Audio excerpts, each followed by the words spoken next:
শেষ হলে we all have the same destination, প্রত্যেকের গন্তব্য আমাদের এক, সেই গন্তব্যের নাম হলো মরণ। আমরা প্রত্যেকটা মুহূর্তে মৃত্যুর দিকে দৌড়িয়ে দৌড়িয়ে যাচ্ছি, হেঁটে হেঁটে দৌড়ায় দৌড়ায় মৃত্যুর দিকে আগাচ্ছি সবাই। ভুল বললাম আমি? ভাই মাইকটা কন্ট্রোল করেন ভাই, হচ্ছে না।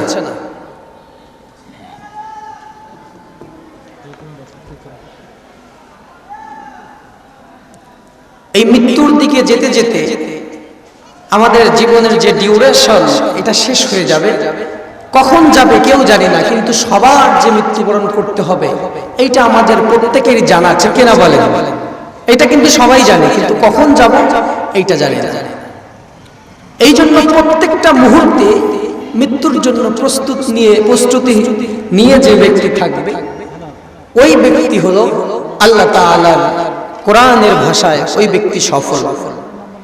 আমরা যখন বাড়ি থেকে কোথাও চলে যাই, ধরে নেন আপনি বাজারে যাচ্ছেন, আপনার স্ত্রী আপনাকে সবচেয়ে গুরুত্বপূর্ণ যে বাজার সেইটা বলে দিবে শেষবার, যে ওইটা কিন্তু অবশ্যই আইন, ওই বাজারটা ভুলো না। কোরআনুল কারীমে অসংখ্য আয়াত আল্লাহ পাক দিলেন, সর্বশেষ তাম পৃথিবীর মানুষের জন্য জানাই দিলেন। হযরত জিবরাইল আলাইহিস সালাম সর্বশেষ কোরআনের বাণী নিয়ে এসেছিলেন রাসূল করিম সাল্লাল্লাহু আলাইহি সাল্লামের 9 দিন পূর্বে, মৃত্যুর 9 দিন পূর্বে। কয় দিন? 9 দিন।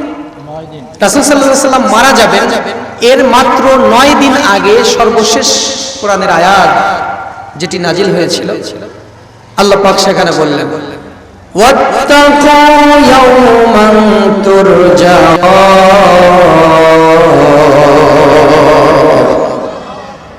আল্লাহ পাক রব্বুল আলামিন জানাই দিলেন, তাম পৃথিবীবাসী শুনে নাও, আমার পক্ষ থেকে সর্বশেষ সতর্কবার্তা, সর্বশেষ কথা হলো, যেখানেই থাকো, যেভাবেই থাকো, যে পেশায় তুমি নিজেকে নিয়োজিত রাখো, একটি কথা মাথায় রাখবে, আত্তাকু ইয়াওমান তুরজাউনা ফীহি ইলাল্লাহ। অবশ্যই তোমরা সবাই আমি আল্লাহর কাছে ফিরে আসবে। কোন সুবহানাল্লাহ। এইটা মাথায় রেখে যা ইচ্ছে তাই করো। আজকে আমরা এই কথাটি সর্বপ্রথম ভুলে গেলাম দুনিয়াতে এসে, যে আমাদেরকে চলে যেতে হবে। ক্ষমতা কেউ পাইলে এমন ভাবে ক্ষমতার অপব্যবহার শুরু করে, মনে হয় যে আমাদেরকে আর মরতেই হবে না। একের পর এক বাংলার জমিনে সারা বিশ্বে দৃষ্টান্ত স্থাপন হয়, এরপরও আমাদের শিক্ষা হয়? শিক্ষা হয় না। আপনারা দেখেছেন 5ই আগস্টে কি পরিণতি হলো, অথচ এক থেকে 2 দিন পূর্বে চিন্তা করুন তাদের কি ক্ষমতা ছিল, কি দাপট ছিল।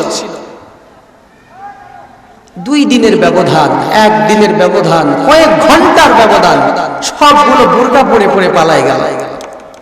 আমি তাদের সমালোচনা করে আপনাদের মূল্যবান সময় নষ্ট করব না। আমি শুধু এইটা আপনাদের বোঝাতে চাই, ক্ষমতার দাপট চিরদিন থাকে না। এখন যারা ক্ষমতার দাপট আবার দেখাচ্ছে বা দেখাবে বলে চিন্তা করছে, তাদের জন্য এটা মেসেজ। তাদেরকে একটু মনে করাই দিতে চাই যে আসলে ক্ষমতা চিরস্থায়ী হয় না।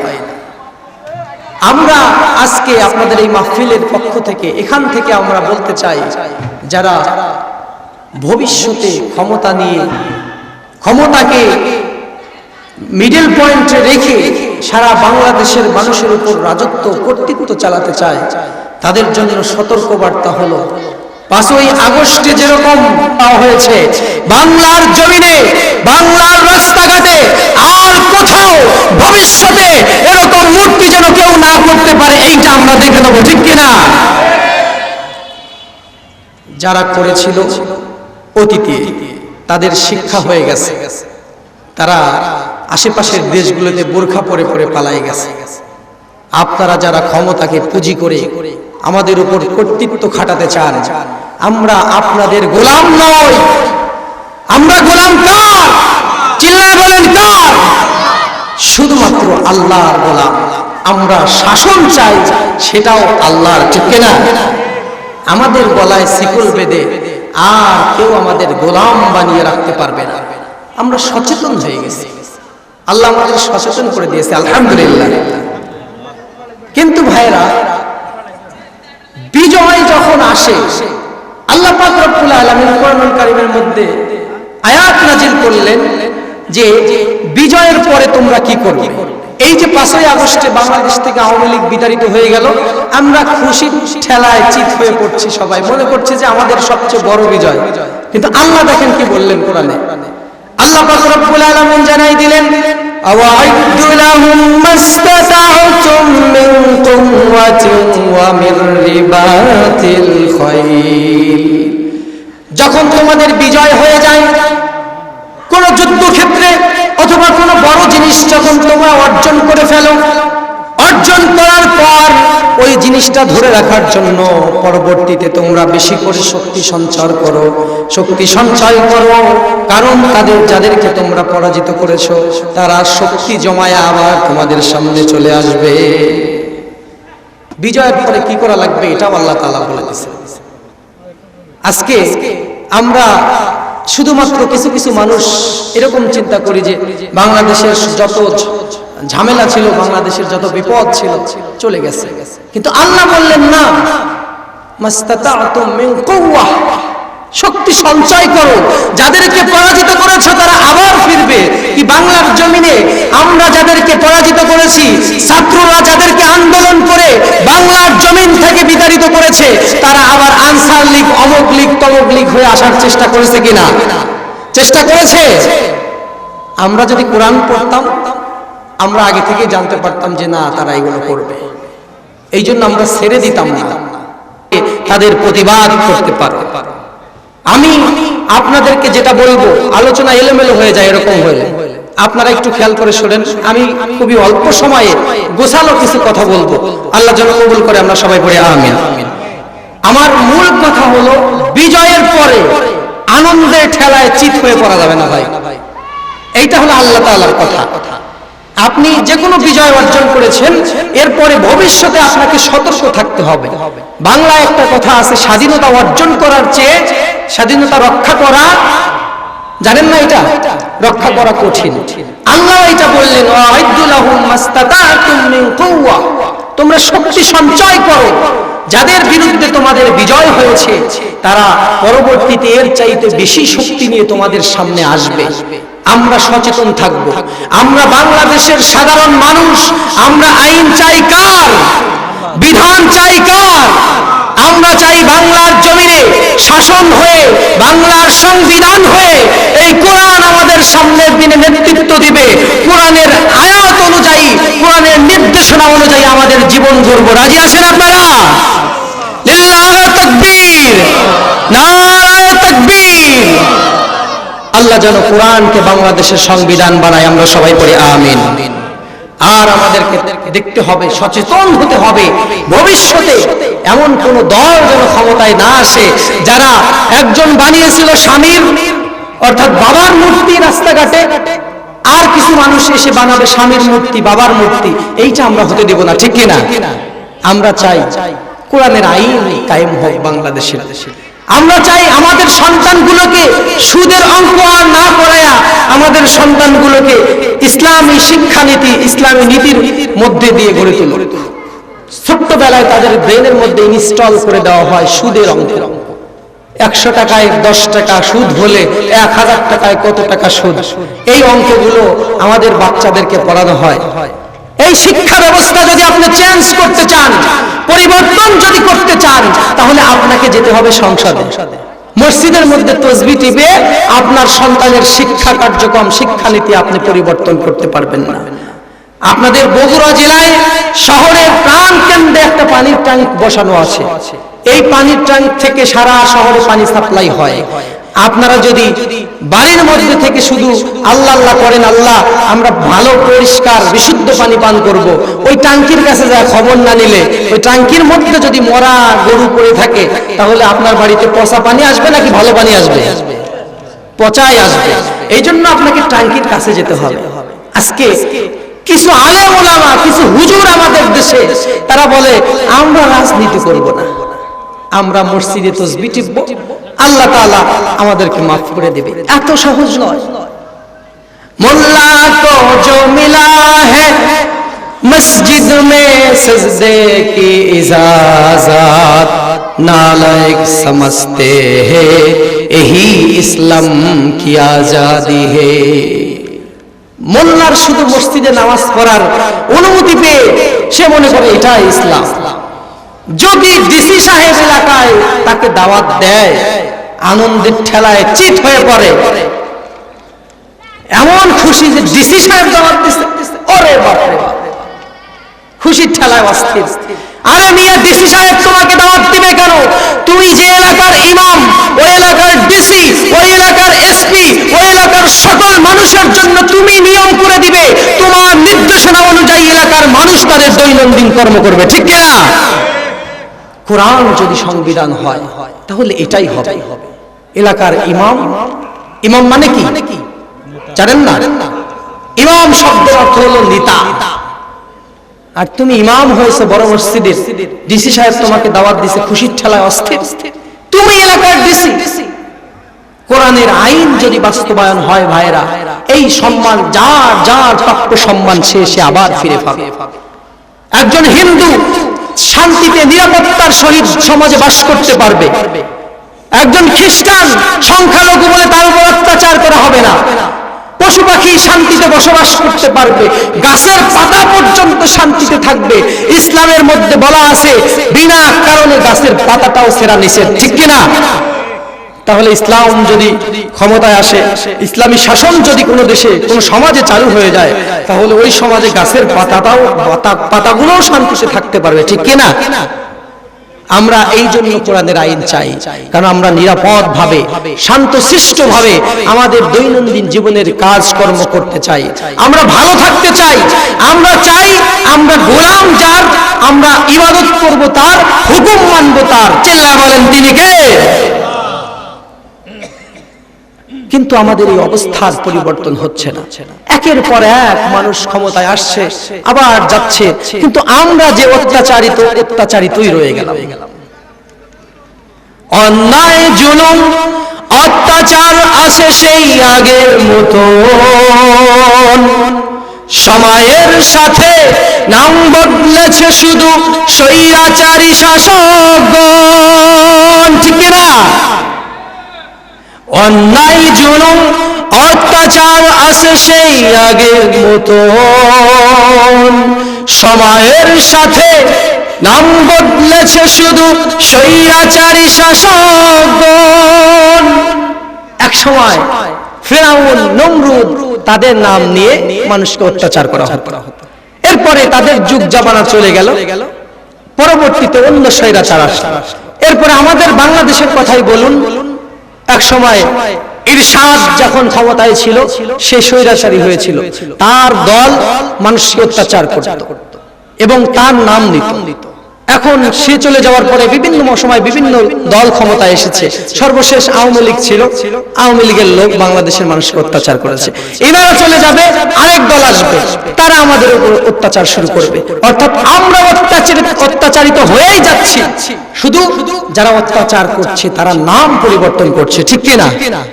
এক এক সময় এক একটা নাম নিয়ে তারা আমাদের সামনে আসতেছে আর অত্যাচারীর ভূমিকা তারা পালন করছে। এইটা সমাজ পরিবর্তন হচ্ছে না, শুধুমাত্র অত্যাচারী পরিবর্তন হচ্ছে। অত্যাচারিত যারা হয় তারা আগেও হচ্ছিল, এখনো হচ্ছে। এই জন্য আমাদের সবাইকে সচেতন থাকতে হবে, যে কোনো বিজয়ের পর খুশির ঠেলায় চিত হয়ে পড়া যাবে না ভাই। সৎ কাজের আদেশ এবং অসৎ কাজ থেকে বাধা দিতে হবে। মানুষের সামনে অন্যায় যেখানে হচ্ছে সেখানে প্রাচীর করতে হবে।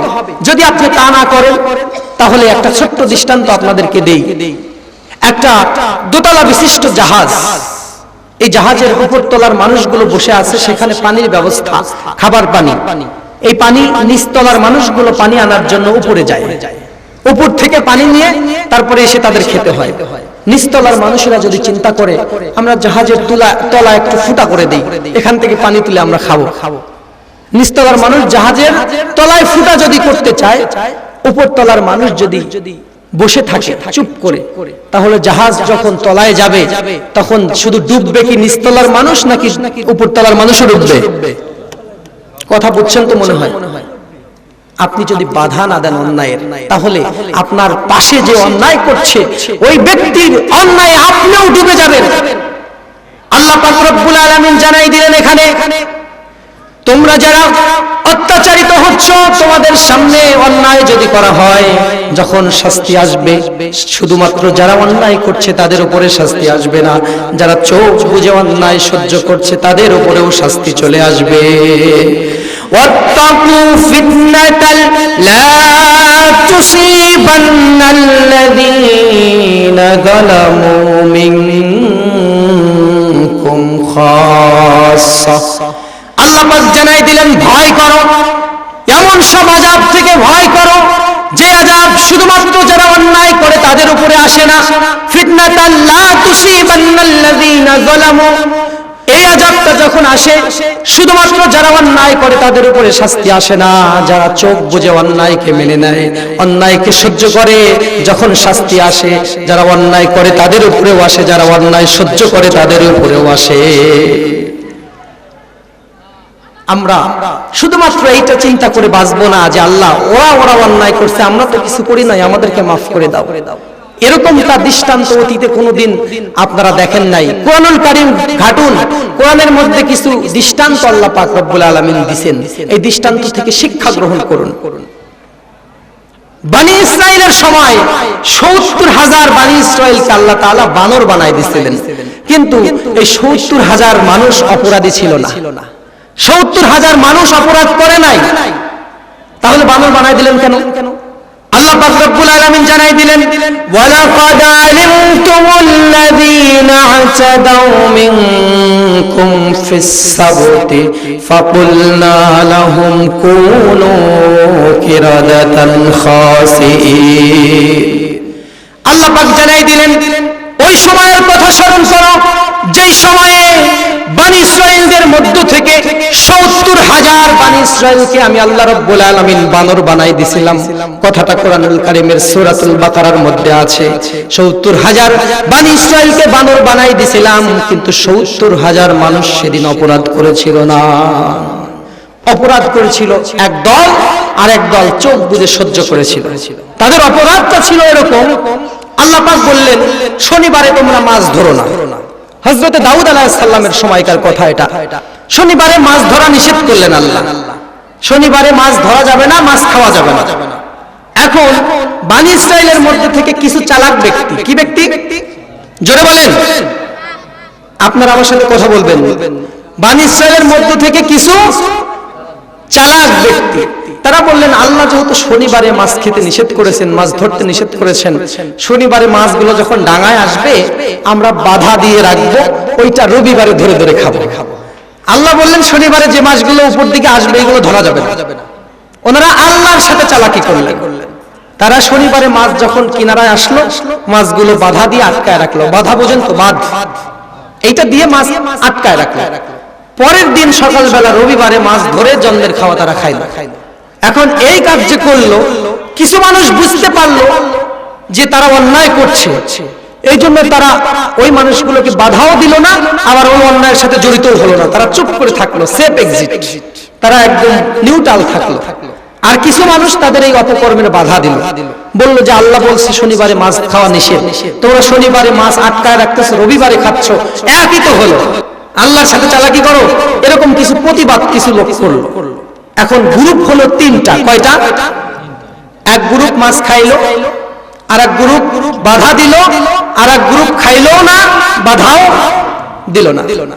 আল্লাহ পাক রব্বুল আলামিন যেই গ্রুপ মাছ খেয়েছে আর মাছ খাওয়ার কাজে যেই গ্রুপ বাধা দেয় নাই, নিরপেক্ষ থাকার চেষ্টা করেছে, সুফি সাজার চেষ্টা করেছে, এই দুই গ্রুপের লোকজনকে একত্র করে এক রাতের মধ্যে ৭০,০০০ বনি ইসরাইলকে বানর বানাই দিলেন।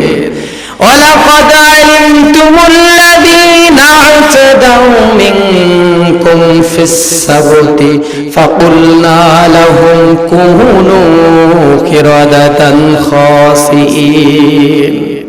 মনে করে দেখো ৭০,০০০ বনি ইসরাইলকে আমি বানর বানাই দিয়েছিলাম।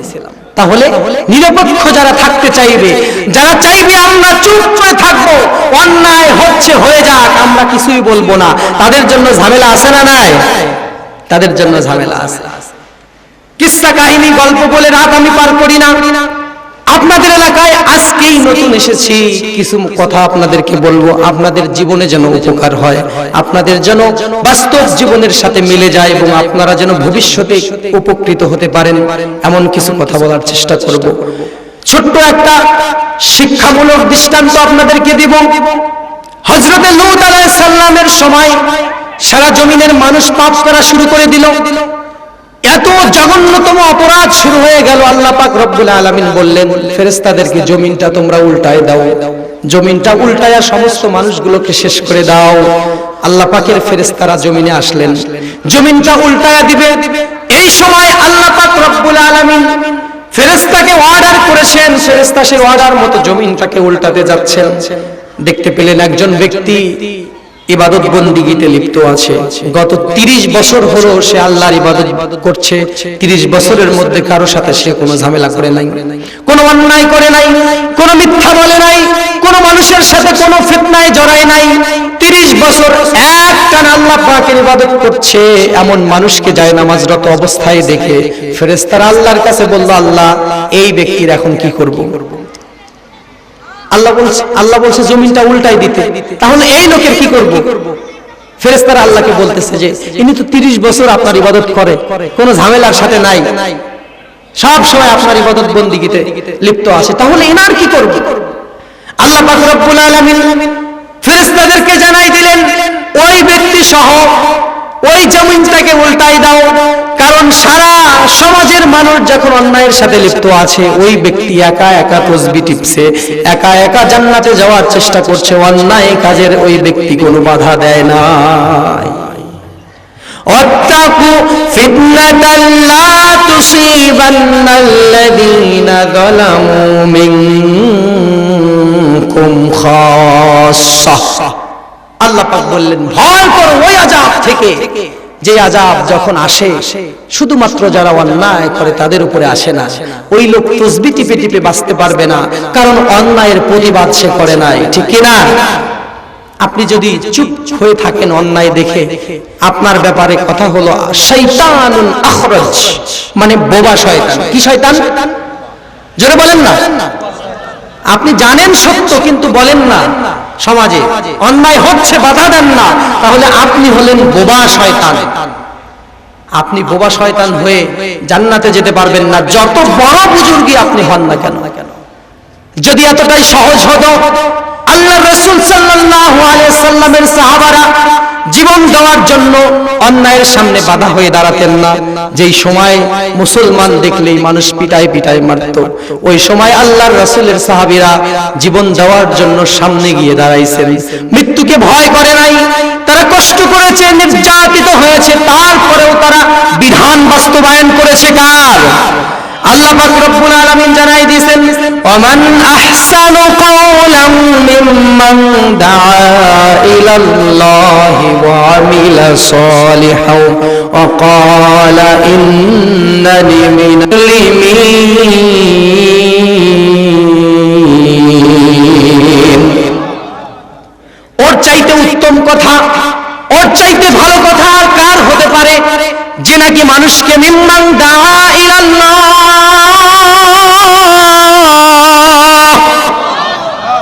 যে মানুষকে আল্লাহর দিকে ডাকে, এর চাইতে উত্তম কথা আর কারো হতে পারে না।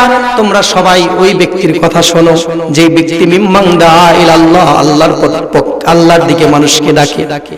গত সরকার আমাদেরকে দেখেছে মুজিববাদের দিকে, আগামী সরকার আমাদেরকে ডাকবে জিয়াতন্ত্রের দিকে। কিন্তু আমরা মুজিব চিনি না, জিয়া চিনি না, অমুক চিনি না, তমুক চিনি না, আমরা চিনি আল্লাহ, যে কিনা আল্লাহর দিকে ডাকবে। মিম্মান দাআ ইলাল্লাহ, শুধুমাত্র তার দিকে আমরা যাব। ওর চাইতে উত্তম কথা আর কারো হতে পারে না যে আল্লাহর দিকে ডাকে। আল্লাহর দিকে যারাই ডাকবে তাদের ডাকে আমরা সাড়া দিব। দুনিয়ার কোন ব্যক্তির চরিত্র মহান হতে পারে না, আমরা তার চরিত্র যতই বলি ফুলের মতো পবিত্র, ওই ব্যক্তির ড্রাইভারকে জিজ্ঞেস করবেন ওর চরিত্রে ঝামেলা আছে নাকি নাই। আপনি ওই ব্যক্তির স্ত্রীকে জিজ্ঞেস করবেন ওর চরিত্রে ঝামেলা আছে নাকি নাই। কিন্তু আমরা এমন নেতার আদর্শকে মানি যেই নেতা তার স্ত্রীদেরকে বলেছে, আমার স্ত্রীরা শোনো, আমার মধ্যে দিনের আলোতে রাতের আধারে আমার চরিত্রে যা দেখতে পাও এই সব কিছু খুলে খুলে তোমরা মানুষের কাছে বলে দিবে, কোনো সংকোচ বোধ করবে না, যা দেখতে পাও সব বলে দিবে। এমন কোন বাপের বেটা আছে? বউকে বলবে আমার চরিত্রে যে যে লক্ষণ তুমি দেখতে পাও খুলে খুলে মানুষের কাছে বলে দাও। দুনিয়ার কোন নেতা, কোন বাপের বেটা এমন নাই যে তার স্ত্রীকে, যে তার ড্রাইভারকে বলবে আমি যা করেছি সব মানুষকে বলে দাও। বলতে পারবে কেউ? বলতে পারবে না। ওই নেতার আদর্শ আমরা মানি। ওই নেতাকে আল্লাহ তাআলা আমাদের জন্য নেতা হিসাবে পাঠিয়েছেন। আজকে সম্ভবত মেরাজ, সবে মেরাজের কথা, আপনাদেরকে আর ওই দিকে নিয়ে যাব না, যেহেতু আমি আলোচনা শেষ করব অল্প সময়ের মধ্যে। আমি বলতে চাচ্ছি চুপ থাকা যাবে না। চুপ থাকলে বিপদ আছে না নাই? আপনি যত চুপ থাকবেন আপনি বিপদে পড়ে যাবেন। আপনার কাছে বিপদ যখন আসবে তখন আশেপাশের অন্যায়কারীদের উপর পড়লে আপনার উপরে পড়বে। আপনি চুপ করে থেকে বাঁচতে পারবেন না। এই জন্য আল্লাহ পাক রব্বুল আলামিন বলেছেন, মান ক্বালা বিহি সাদাকা, হাদিস শরীফের মধ্যে এসেছে, হাদিসে কুদসি, মান ক্বালা বিহি সাদাকা, যেই ব্যক্তি আল্লাহর দিকে ডাকে, কোরআন থেকে কথা বলে, ওই ব্যক্তি সত্য বলে। কোন সুবহানাল্লাহ। ওয়া মান আমিলা বিহি উজিরা, যেই ব্যক্তি কোরআন থেকে আমল করে ওই ব্যক্তি পুরস্কার পায়। এই পুরস্কারের নাম হলো জান্নাত। কোন সুবহানাল্লাহ। আর যেই ব্যক্তি আমান দা ইলাল্লাহ হুদিয়া ইলা সিরাতিল মুস্তাকিম, যেই ব্যক্তি কোরআনের দিকে মানুষকে ডাকে এই ব্যক্তি সঠিক পথে আছে। কোন সুবহানাল্লাহ। আমরা এই জন্য বাংলার জমিনে কোন নেতা আসলো, জামাত, বিএনপি, আওয়ামী লীগ, জাতীয় পার্টি, জাসদ, বাসদ, খাসদ, কিচ্ছু বুঝি না। আমরা সাধারণ মানুষ, আমরা গোলাম কার? আমরা আইন চাই কার? আমরা চাই সংবিধান কোরআন। সরকার কারা গঠন করলো এইটা নিয়ে আমাদের কোনো মাথা ব্যথা নাই। যারা কোরআনের আইন বাস্তবায়ন করবে আমরা তাদেরকে চাই। যদি এটা আওয়ামী লীগ করে আমরা আওয়ামী লীগকে চাই, যদি এটা বিএনপি করে আমরা বিএনপিকে চাই, যদি জামাত করে আমরা জামাতকে চাই। আমরা জামাতের ডক্টর শফিকুর রহমানের আদর্শকে আদর্শ মানি না, আমরা বিএনপির জিয়াউর রহমানের আদর্শকে আদর্শ মানি না, আমরা আওয়ামী লীগের শেখ মুজিবকে আমরা তার আদর্শকে আদর্শ মানি না, আমরা বিশ্ব নবীর আদর্শকে জীবনের আদর্শ মানি। ঠিক কিনা? আমরা শুধুমাত্র তার আদর্শে আদর্শিত হতে চাই। এই জন্য আমার গাবতলীর ভাইয়েরা, অল্প সময়ের জন্য আপনাদের সাথে দেখা, আমি আপনাদেরকে আল্লাহর জন্য ভালোবাসি, আল্লাহর জন্য ভালোবাসি, আল্লাহর জন্য ভালোবাসি। আল্লাহর কসম করে বলছি, অন্যায় দেখলে যদি বাধা না দেন তাহলে আপনার যত নেক আমল থাক আপনাকে এই আমলগুলো বাঁচাতে পারবে না। সব সময় অন্যায়ের সামনে বাধা হয়ে দাঁড়াবে। আল্লাহ তাআলা ওয়াদা দিয়েছেন। আল্লাহ পাক জানাই দিলেন, ওয়া মা লাকুম লা তুকাতিলুনা ফি সাবিলিল্লাহ।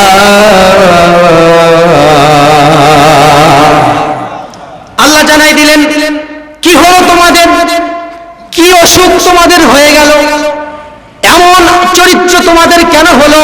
ওয়া মা লাকুম লা তুকাতিলুনা ফি সাবিলিল্লাহ, কেন তোমরা আল্লাহর রাস্তায় জিহাদ করো না? এই জিহাদ মানে মারামারি নয়, জিহাদ মানে হলো অন্যায় দেখলে তোমরা কেন ফেরানোর চেষ্টা করো না? লা তুকাতিলুনা ফি সাবিলিল্লাহ ওয়াল মুস্তাদআফিনা মিনার রিজালি ওয়ান নিসাই ওয়াল বিলদান। আল্লাহ পাক বললেন তোমাদের সামনে অসহায় নারীর উপরে অত্যাচার করা হয়, তার ইজ্জত লুণ্ঠন করা হয়, চিৎকার করে গরিব অসহায় মানুষ বলে আল্লাহ والمستضعفين من الرجال والبلدان الذين يقولون ربنا أخرجنا من هذه القرية الظالم أهلها তারা চিৎকার করে বলে আল্লাহ এই সমাজ থেকে আমাদেরকে তুলে নাও, এই জালিম থেকে আমাদেরকে বাঁচাও। এইভাবে অসহায় মানুষ যখন চিৎকার করে, তোমরা কিভাবে ফুল বিছানায় শান্তি মতে ঘুমাও? চারদিকে যখন বিপদ আপদ, মানুষ নিরাপত্তাহীনতায় ভুগছে, তোমরা কিভাবে শান্তিতে ঘুমাও? কোথা থেকে তোমরা এই নিয়ম পাইলে যে শুধু নিজে বাঁচলেই বাপ দাদার নাম? আজকে আমরা শুধুমাত্র নিজেকে বাঁচানোর চেষ্টা করি। যে যত নিজেকে বাঁচানোর চেষ্টা করে, সে ততটাই বিপদে পড়ে যায়। ওই যে চোরাবালি, আপনারা মনে হয় চেনেন চোরাবালি।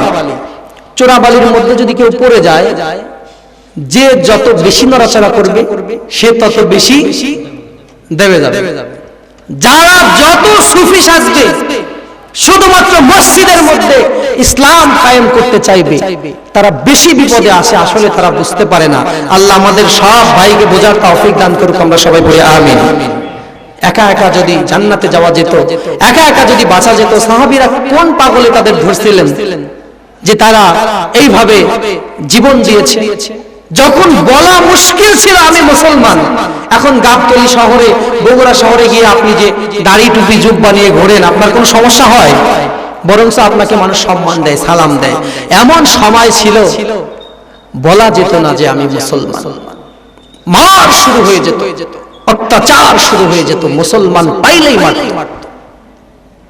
এই যে আমি আপনাদেরকে বললাম, ওয়ামান আহসানু কাওলাম মিম্মান দাআ ইলাল্লাহ ওয়া আমিলা সালিহান ওয়া ক্বালা ইন্নানি মিনাল মুসলিমিন। আয়াতের শেষে বলছে ওয়া ক্বালা ইন্নানি মিনাল মুসলিমিন। এবং যারা বলে যে আমরা মুসলমানদের একজন, এই সকল লোকের হিম্মতের প্রশংসা আল্লাহ করেছেন। কারণ ওই সময়, যে সময় আয়াতটা নাজিল হয়, ওই সময় মুসলমান পরিচয় দেওয়াও দুষ্কর ছিল। আপনি বললেন যে আপনি মুসলমান, এর মানে একটা হিংস্র হায়নার সামনে নিজেকে সরপত করে দিলেন। কি মাঠ ছিল! হযরতে খাব্বাব রাদিয়াল্লাহু তাআলা আনহু, তার পিঠে বড় বড় গর্ত ছিল। হযরতে ওমর রাদিয়াল্লাহু তাআলা আনহু তাকে একদিন বলতেছে, খাব্বাব, তোমার পিঠের মধ্যে এত বড় বড় গর্ত দেখা যায় কিসের?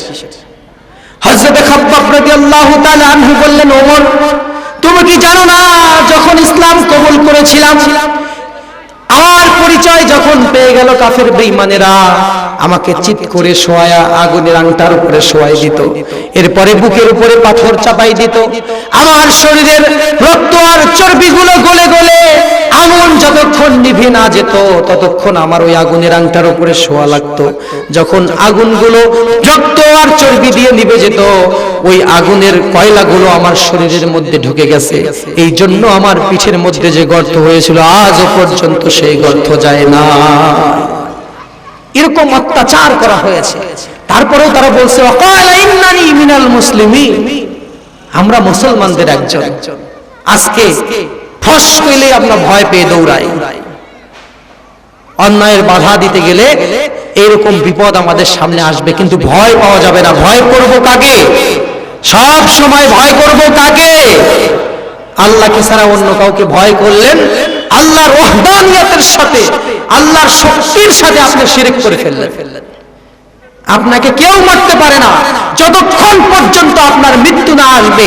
এই পৃথিবীর যত বড় বুলেট কামান আপনার দিকে তাক করা থাক না কেন, ওই বুলেটের উপর যদি আপনার নাম না লেখা থাকে, ওই বুলেট আপনার বুকের, আপনার এই ছাতি ছিদ্র করতে পারবে না।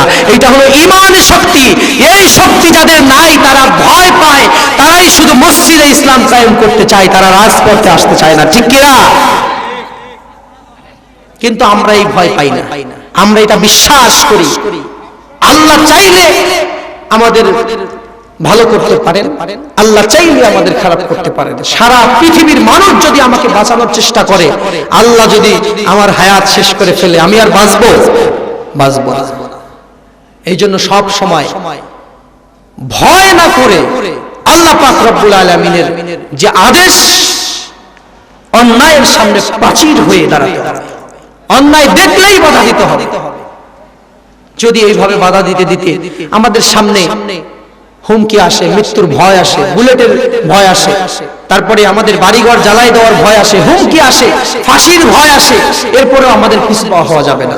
কারণ এই যে পাশে যে বিল্ডিং দেখতে পাচ্ছেন আপনারা, এই বড় বিল্ডিং, এই বিল্ডিং গুলো যখন হয় ছোট্ট ছোট্ট হয়ে কিছু ইট গুলোকে ভেঙে টুকরা টুকরা হয়ে মাটির নিচে যাওয়া লাগছে, তাই নাকি? মাটির নিচে যায়নি? সবগুলো ইট যদি বলতো আমরা সবাই আমান আমান থাকবো, আপনাদের বগুড়ার ভাষায় গোটাল গোটাল থাকবো, আমরা কেউ মাটির নিচে যাব না, আমার গায়ে একটু বার্জারের রং লাগুক, আমি উপরে থাকবো, ছাদে থাকবো, এই চিন্তা যদি সব ইটগুলো করতো, তাহলে আপনার বিল্ডিং খারাপ হতো ভাই, ইমারত গঠন হতো?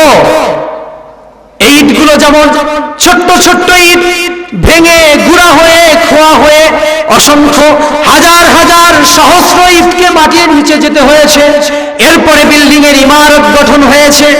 ইসলাম যদি বাংলার জমিনে কায়েম করতে চান, ইসলাম যদি বাংলার জমিনে কায়েম করতে চাই, আমাকে আপনাকে ভাঙতে হবে, গুঁড়া হতে হবে, অসংখ্য মানুষকে ফাঁসির কাস্টে ঝুলতে হবে, অসংখ্য মানুষকে গুলি খেতে হবে, গুলির সামনে দাঁড়ায় যেতে হবে, ফাঁসির মঞ্চে চড়তে হবে, বাচ্চাকে এতিম বানাতে হবে, বাচ্চাকে এতিম বানানোর পর ফাঁসিতে ঝোলার পর আমার এবং আপনার জীবনের বিনিময়ে ইসলামের কালেমার পতাকা বাংলার আকাশে পট পট করে আল্লাহ উড়াই দিবেন। কোন সুবহানাল্লাহ। আমাদেরকে ভয় পেলে চলবে না, আমার আপনার জীবনের বিনিময় একটা প্ল্যাটফর্ম হবে। অনেকেই বলেন যে যারা ইসলাম কায়েম করতে চায়, অনেক বড় বড় ব্যক্তি চেষ্টা করেছে কিন্তু পারে নাই, তারা মারা গেছে। এই সকল মানুষ মারা গিয়ে ইসলামের একটা ফাউন্ডেশন করে দিয়েছে, তাদের মৃত্যু ইসলাম কায়েমের জন্য অবশ্যই কাজে দিবে। তারা এই বিল্ডিং এর মতো টুকরা হয়ে ভেঙে তারা ধৈর্যশীলের পরিচয় দিয়ে, তারা দায়িত্বশীলের পরিচয় দিয়ে মাটির নিচে গিয়েছে, যাতে বিল্ডিংটা খুব মজবুত হয়, শক্ত হয়। এমন বিল্ডিং যেন না হয় যেন বাতাসে উড়ে যায়, এমন ক্ষমতা যেন না হয় 1 ঘন্টার মধ্যে যে ছিল প্রেসিডেন্ট, যার গলায় ফুলের মালা তার গলায় যেন জুতার মালা না আসে। একটা মজবুত শক্ত ভিত্তি করার জন্য এই সকল মানুষেরা জীবন দিয়ে গেছে। ভাইরা, আমাদেরকে ধৈর্য ধরতে হবে, মার খেতে হবে, মার খেতে খেতে ধৈর্য ধরতে ধরতে বাংলার জমিনেও একদিন কালেমার পতাকা উড়াই দিবেন। কথাটা কার? হাদিস শরীফের মধ্যে এসেছে, খাব্বাব রাদিয়াল্লাহু তাআলা আনহু কাবা শরীফের মধ্যে রাসূল সাল্লাল্লাহু আলাইহি ওয়াসাল্লাম কাবা শরীফের ছায়ায় হেলান দিয়ে বসে আছে। ওয়ান খাব্বাব বিনিল আরিত রাদিয়াল্লাহু তাআলা আনহু শাকাউনা ইলা রাসূলিল্লাহি সাল্লাল্লাহু আলাইহি ওয়াসাল্লাম ওয়া মুতাওয়াসসাতুন গুরদাতুল লাহু ফি জিল্লিল কাবা। কাবা শরীফের ছায়ায় হেলান দিয়ে রাসূল সাল্লাল্লাহু আলাইহি সাল্লাম বসে আছেন। খাব্বাব রাদিয়াল্লাহু তাআলা আনহু তার কাছে আসলেন, এসে বললেন, আলা তাস্তানসির লানা আলা তাদউ লানা ইয়া রাসূলুল্লাহ, আপনি কি আমাদের জন্য দোয়া করবেন না? আপনি কি আমাদের জন্য আল্লাহর কাছে সাহায্য চাইবেন না? মার খেতে খেতে শেষ হয়ে গেলাম, আল্লাহ কি ইসলামের পতাকা, কালেমের পতাকা আমাদের সমাজে উড়াই দিবে না? একটু আল্লাহর কাছে আমাদের জন্য দোয়া করেন, আল্লাহ যেন আমাদেরকে সাহায্য করে। আলা তাস্তানসির লানা, এই বলে হযরত খাব্বাব রাদিয়াল্লাহু তাআলা আনহু যখন বারবার রাসূল সাল্লাল্লাহু আলাইহি ওয়াসাল্লামের কাছে আরজি জানাচ্ছে, ঠিক ওই মুহূর্তে রাসূল সাল্লাল্লাহু আলাইহি ওয়াসাল্লাম বললেন, খাব্বাব শোনো, তোমাদের আগে এই জমিনে দ্বীনের দাওয়াত নিয়ে যারা এসেছে, তৎকালীন বিরোধী শক্তি কাফের বেঈমানেরা তাদেরকে ধরেছে। ফায়ুখাজুর রাজুল, তাদেরকে ধরা হয়েছে। ফাইহফারু লাহু ফিল আরদ, এরপরে জমিনের মধ্যে গর্ত করা হয়েছে। সুম্মা ইয়াতা বিল মাংশা, অতঃপর একটা করাত নিয়ে আসা হয়েছে, ওই করাতটা ওই মানুষের মাথার উপরে রাখা হয়েছে। ফায়াজআলু নিসফাইনি, করাত দিয়ে চিরে মুহূর্তের মধ্যেই চোখের সামনেই ওই মানুষটাকে দ্বিখণ্ডিত করে দেওয়া হয়েছে। মা ইয়াসুদ্দুহু আন দীনি, এরপরেও দিন থেকে এক চুল তারা সরে যায় না। চোখের সামনে এরকম মৃত্যু দেখছে যারা ইসলামের দাওয়াত দিয়েছে, একদম মাথার উপর করাত রেখে ফায়াজআলু নিসফাইনি, একদম চোখের পলকে একটা মানুষকে দ্বিখণ্ডিত করে দেওয়া হয়েছে।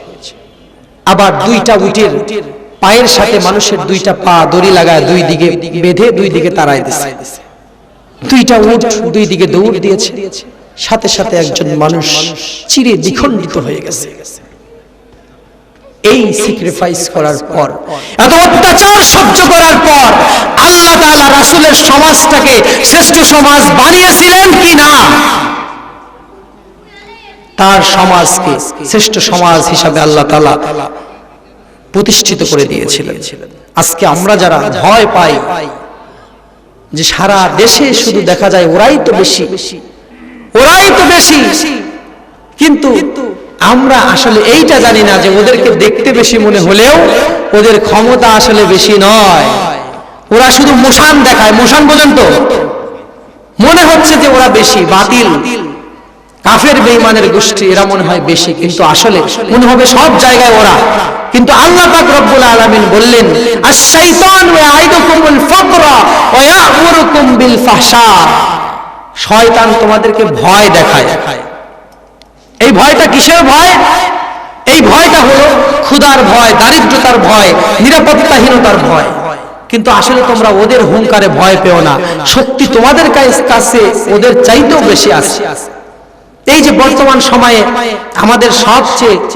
আমাদের জন্য সবচেয়ে বড় হুমকি যে সেই দেশটার নাম হলো ভারত, আপনারা মনে হয় জানেন। আমাদেরকে বলছে পেঁয়াজ, আলু, চাল, ডাল কিচ্ছু দিবে না। এই বলে কি আমরা না খেয়ে মারা যাব? কথা বোঝেন আমার? ভারত থেকে পেঁয়াজ, চাল, আলু এগুলো আসা বন্ধ হলে আমরা না খেয়ে মারা যাব। আল্লাহ কোরআনের মধ্যে কি বলছেন দেখুন, আশ-শাইতানু ইয়াইদুকুমুল ফাকরা, যে শয়তান তোমাদের ক্ষুধার ভয় দেখায়। এখন আল্লাহ তাআলার এই আয়াত অনুযায়ী বর্তমান সময়ের শয়তান হলো মোদী সরকার, ঠিক কিনা? আল্লাহ বললেন ক্ষুধার ভয় দেখাবে, তো মোদী সরকার আমাদের ক্ষুধার ভয় দেখাচ্ছে, বলছে চাল ডাল বন্ধ করে দেবো, আলু বন্ধ করে দেবো, পেঁয়াজ বন্ধ করে দেবো, তোমরা খাওয়া কি? অতএব তোমরা আমাদের নেতৃত্ব মেনে নাও, তাহলে সব দেব। আল্লাহ পাক জানাই দিলেন, ইয়াইদুকুমুল ফাকরা ওয়া ইয়া'মুরুকুম বিল ফাহশা। এরা তোমাকে হুদাহুদি ভয় দেখাবে তোমাদের। আমরা ভয় পাই, আমরা ভয় পাই। এখন দেখুন পেঁয়াজ, চাল, ডাল সব কিছুর দাম কমে যাচ্ছে। ভারত কিন্তু এখনো দেয় নাই, অন্য জায়গা থেকে আসছে, পাকিস্তান থেকে আসছে। সুতরাং আমরা বাতিলের হুঙ্কারে কখনো ভয় পাবো না। আমরা নিজেদেরকে কখনো ছোট হীনমন্যতায় আমরা ভুগবো না। আমরা আল্লাহর গোলাম। আমরা যদি বিপদে পড়ি আল্লাহ আমাদের সাহায্য করবে। কোন কাফের বেঈমানের সামনে আমরা মাথা নত করতে রাজি নয়, ঠিক কিনা? আমরা ভয় পাই না। আশ-শাইতানু ইয়াইদুকুমুল ফাকরা ওয়া ইয়া'মুরুকুম বিল ফাহশা। শয়তান তোমাদেরকে ক্ষুধা এবং দারিদ্রতার ভয় দেখায়। এই ভয় তোমরা পেও না। এই ভয় পেলে তোমাদের চলবে না। তোমরা আল্লাহর বান্দা, আল্লাহই তোমাদের সব সময় সাহায্য করবেন। ওই যে খাব্বাব রাদিয়াল্লাহু তাআলা আনহুর ঘটনা যেটা বললাম, এভাবে উটের দুই পাশে দুই পা বেঁধে তারাই দিচ্ছে, মাঝখান দিকে চিরে যাচ্ছে, মাথার উপর করাত রেখে কেটে দুই ভাগ করে ফেলছে। ওই সময় আল্লাহ পাক রব্বুল আলামিন তার রাসূলকে দিয়ে ওয়াদা করালেন। সে বললেন, খাব্বাব শোনো, এমন একটা সময় আসবে যেই সময় মিন সানা ইলা হাজারা মাউত, ওই সময় সানা থেকে হাজারা মাউত পর্যন্ত মানুষেরা চলবে। সওদাগর তাদের টাকা পয়সা নিয়ে একা একা মধ্যরাতে যাবে। একজন যৌবন প্রাপ্ত বয়স্কা একজন নারী তার যৌবন নিয়ে গভীর রাতে একা একা যাবে। লা ইয়াখাফু ইল্লাল্লাহ, আল্লাহ ছাড়া ওই সমাজে আর কোন মানুষের ভয় ওই সময় থাকবে না। এমন ওয়াদা আল্লাহ করেছেন। এমন সমাজ রাসূল পাইছিলেন কি পান নাই? আমরাও পাবো। আমাদেরকে ধৈর্য ধরতে হবে। মায়া সুদ্দু আন দীনি, দিন থেকে এক চুল পর্যন্ত তারা এত অত্যাচারের পরেও সরে নাই, আমাদেরকেও সরা যাবে না। তাহলে আমরা ওই সময় এক সময় পেয়ে যাব। আমার ভাইরা, আজকে যে যেখান থেকে যত বড় চাপ সৃষ্টি করুক, যত ভয় দেখাক না কেন, আমরা ভয় পাবো না। আজকে আমি আপনাদেরকে একটা স্পষ্ট মেসেজ দিতে চাই। শুরু থেকেই একই কথা আপনাদেরকে বলছি, অন্যায় কাজের বাধা দিন। আপনার সন্তানগুলোকে, আপনার পরিবারকে, আপনার ছোট ভাইকে অন্যায় থেকে ফেরান। আপনি একা একা ইবাদত বন্দেগী করে বাঁচতে পারবেন না ভাইরা। আর মুসলমানরা ভয় এই জন্য পায় না যে ভারত সহ সারা বিশ্বের নাস্তিক বেঈমানেরা যত শক্তিশালী হোক না কেন, এই মুসলমানের সন্তান যদি মাথায় কাফনের কাপড় বেঁধে ময়দানে আল্লাহু আকবার বলে ঝাঁপিয়ে পড়ে, পাও সেরাকে ভি ময়দান সে উখাড় যাতে थे, মুসলমানের সন্তানেরা যখন যুদ্ধের ময়দানে ঝনঝন আওয়াজ করে তরবারি নিয়ে এগিয়ে যায়, একজন মুসলমানের সন্তানকে দেখে হাজার হাজার কাফের বেঈমানের কলিজায় ভয় এসে যায়। আল্লাহু আকবার।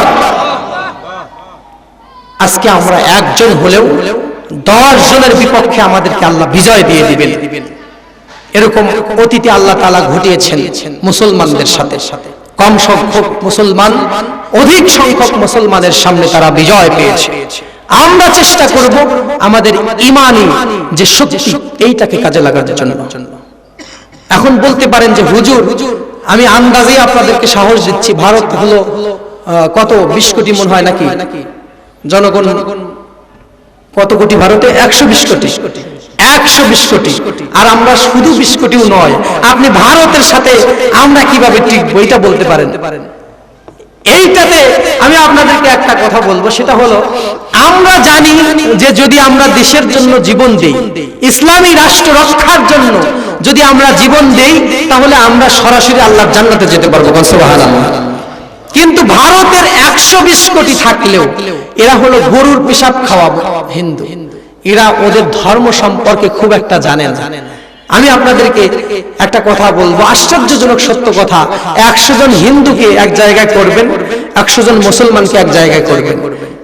100 জন মুসলমানকে আপনি বলবেন কোরআন থেকে একটা আয়াত বলার জন্য, সবাই একটা আয়াত বলতে পারবে। যে কোনো মুসলমান একটা আয়াত বলতে পারবেই সে। কিন্তু আপনি 100 জন হিন্দুকে যদি বলেন যে গীতা থেকে একটি শ্লোক বলো, ওদের গীতা থেকে একটি শ্লোক 100 জনের মধ্যে একজনও সম্ভবত পারবে না। শুধুমাত্র ওদের ধর্মীয় গুরু ছাড়া সাধারণ মানুষের মধ্যে এই ওদের গীতা সম্পর্কে, ধর্মীয় গ্রন্থ সম্পর্কে জ্ঞান নাই। এরা হচ্ছে গরুর পেশাব খাওয়া হিন্দু। কোনটা খাইতে হবে, কোনটা ফেলতে হবে, এই জ্ঞানও তাদের নাই। আমি যে বললাম এটা বানায় বলতেছি না, হিন্দুরা গরুর পেশাব খায়। আপনারা অনলাইনে সার্চ করবেন, দেখবেন ইউরোপ, আমেরিকা, কানাডা, যে জায়গাগুলোতে গরু কম, ইন্ডিয়া থেকে সেই জায়গায় গোমূত্র প্যাকেট হয়ে ওই দেশগুলোতে যায়। ওখানে সুপার শপ থেকে তারা কিনে এইগুলো খায়। তাহলে দুধগুলো তারা শিবলিঙ্গের উপরে ঢালে। কোথায় ঢালে? জোরে বলেন না, কোথায় ঢালে? শিবলিঙ্গে অথবা গঙ্গায় ঢালে। আর গরুর পেশাব খায়। একজন গরুর মালিক সারা রাত জায়গায় থাকে যে কখন গরু পেশাব করবে, কখন বালতি ধরবে। আমি একটা কথাও বানায় বলছি, আপনারা দেখবেন, এগুলো অনলাইনে সার্চ করলে পেয়ে যাবেন। গরুর দুধ ধোয়ানো কিন্তু সহজ, কিন্তু পেশাব রক্ষা করা কঠিন। কখন করে দিবে কে জানে। এই জন্য ওরা সারা রাত জেগে থাকে। তো যাই হোক, প্রসঙ্গ আমি পরিবর্তন করছি না। এই গরুর পেশাব খাওয়া হিন্দু, এরা 120 কোটিও যদি হয়, এরা ঈমান নাই এদের শুধু ডাক দিছে, এরা শুধু পিছনে গেছে। যখন মার শুরু হবে, একজন যখন রক্তাক্ত হবে, একজনের গায়ে যখন আঘাত লাগবে, তখন বাকি 120 কোটি যারা আছে সবাই দৌড়াবে। একজনকে মরা দেখলে বাকি সব দৌড়। কিন্তু মুসলমানেরা জানে যে আমরা যদি ইসলামী রাষ্ট্র রক্ষার জন্য জীবন দিতে পারি, আমাদের জীবন হবে আল্লাহর রাস্তায় যাওয়া। আমরা মৃত্যুর পরে আল্লাহ তাআলার কাছ থেকে মহান পুরস্কার পাবো, ঠিক কিনা? এই জন্য আমরা যেটা পাবো শাহাদাতের মরণ, ওরা এটা পাবে না। এই জন্য 120 কোটি হলেও আমরা শুধু 20 কোটি 16 কোটি যাই আছি, আমরা এটাই ওদের জন্য যথেষ্ট, ঠিক কিনা? পাও সেরাকে ভি ময়দান সে উখাড় যাতে थे। হাজার হাজার হিংস্রের মতো যোদ্ধা একজন মুসলমানের সন্তানকে দেখে পালাই গেছে। ইতিহাসে এমন নজির আছে। এই জন্য আমরা মুসলমান জাতি, ইমামে আকওয়াম, শ্রেষ্ঠ জাতি, আল্লাহু আকবার, সেরা জাতি আমরা নিজেদেরকে কখনো ছোট ভাববো না। এখন সাহস আসছে আপনাদের? সাহস আইছে? ভয় পাচ্ছেন? ভারত বাংলাদেশের জন্য পৃথিবীর সবচাইতে নিকৃষ্ট শত্রু হলো ভারত, ঠিক কিনা? সিনেমাতে, টিভিতে, নাটকে এরা মুসলমানের চরিত্র, সবচেয়ে দুশ্চরিত্রের যে অভিনয় যাকে দিয়ে করায়, তার গায়ে টুপি আর দাড়ি আর জুব্বা লাগায় দেয়। এত ষড়যন্ত্র এদের মনের মধ্যে চলে। পৃথিবীর ইতিহাসে কোন দেশে এরকম নাই। তারা একটা সিনেমা বানাবে, ওই সিনেমায় সবচেয়ে নোংরা চরিত্র যার, জঘন্য চরিত্র যার, ওই লোকটাকে দাড়ি আর টুপি আর পাঞ্জাবি গায়ে দেওয়ায়, ওকে বলায় মুসলমান। এর মানে মুসলমানরা হলো ভিলেন, ওরা হলো নায়ক। কত বড় বদমাশ! বেশিরভাগ আপনারা এগুলো খেয়াল করবেন। সারা পৃথিবীর মধ্যে বাংলাদেশের সবচাইতে নিকৃষ্ট জঘন্যতম শত্রু হলো ভারত। এই ভারতের দালাল বাংলাদেশে এখনো আছে না নাই? আজ থেকে কয়েকদিন পূর্বে ভারতের বিপক্ষে কথা বলায় কুমিল্লার একজন এমপি বলেছিল, ওই এমপি বলেছিল যে ভারতকে এত ছোট করে দেখার কিছু নাই। বাংলাদেশে বসে ভারতের পক্ষে দালালি বাংলার জনগণ মেনে নেবে না, ঠিক কিনা? বাংলাদেশের মুসলমানেরা ভারতের দালালি পছন্দ করে না। যারা ভারতের দালাল ছিল তারা ভারতে চলে গেছে। ভবিষ্যতে আপনারা ভারতের দালালি করার চেষ্টা যদি করেন, তাহলে দিল্লিতে যে করেন, বাংলাদেশের রাজধানী ঢাকায় বসে ভারতের দালালি করা আমরা মেনে নেব না, ঠিক কিনা? সুতরাং আমরা ভয় পাবো না। আমি শুরু থেকে এক কথা বলছি, আমার কথা একটাই, অন্যায়ের কাছে আমরা বাধা হয়ে দাঁড়াবো। অন্যায় দেখলে সেখানে দেওয়াল হয়ে, প্রাচীর হয়ে আমরা দাঁড়াবো। আমি আলোচনা শেষ করে দেবো, আপনারা অমনোযোগী হবেন না। আমার সময় শেষের দিকে একটু দিনের কান দিয়ে কয়েকটা কথা শুনবেন। অনেক আলোচনা হলো, আপনাদের পকেটে তুলে দিই।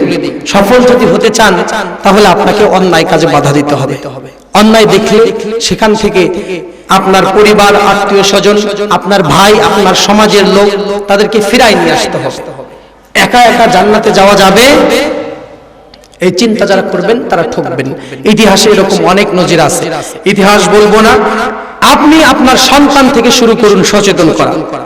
কালকে ফজরের নামাজে যাবেন, রাত্রে বেলায় সন্তান অনেক শীত, ওকে কম্বল দিয়ে পেঁচাই দিয়ে আপনি ফজরের নামাজে যাবেন। ঠিক আছে না? ঠিক আছে? আপনার যুবক ছেলে 20 বছর বয়স, 18 বছর বয়স, 25 বছর বয়স, আপনি তাকে কম্বল দিয়ে পেঁচাই দিয়ে আপনি সকালে মসজিদে যাবেন, এটা কি ঠিক আছে? সবাই বলছেন ঠিক আছে। তাহলে এই কাজগুলো করে কারা? কি ভাই করেন না? কেউ করেন না? আপনাদের সমাজের কেউ করে না? কেন করেন?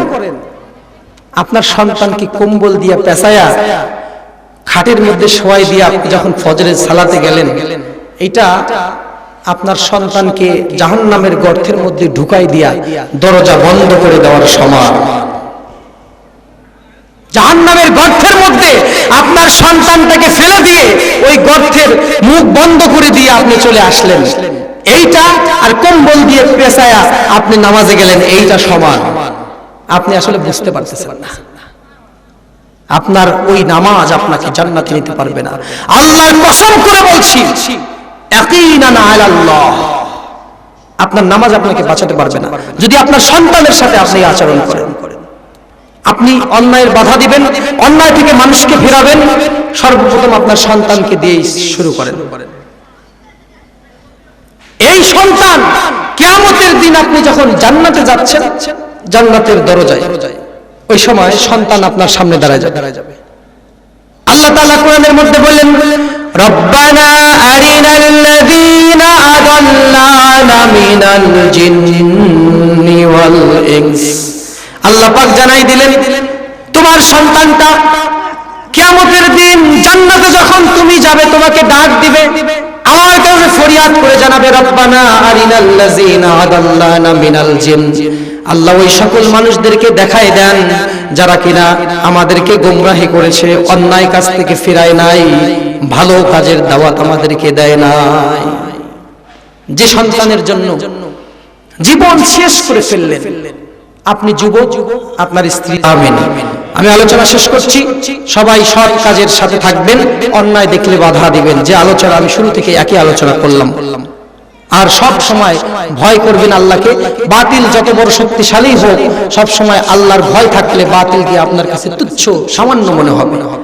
আল্লাহ যেন আমাদের সবাইকে কবুল করে, আমরা সবাই পড়ি আমিন।